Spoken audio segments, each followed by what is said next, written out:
একজন এদিকে এদিকে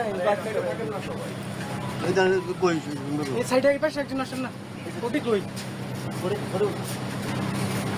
হ্যাঁ দাঁড়ান দাঁড়ান, হ্যাঁ ঠিক আছে। হ্যাঁ ঢুকালাম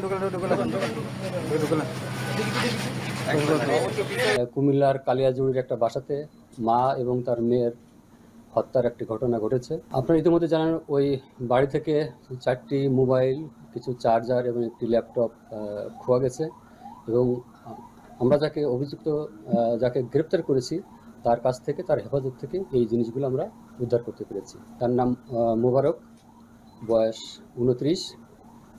উনি এই ভিকটিম ফ্যামিলির পারিবারিকভাবে তাদের সাথে সম্পর্কিত এবং সে বিভিন্ন সময় এই মা এবং মেয়েকে ঝাড়ফুঁকের নামে বিভিন্ন সময় পানি পড়া বা অন্যান্য তদবির দিয়ে থাকে।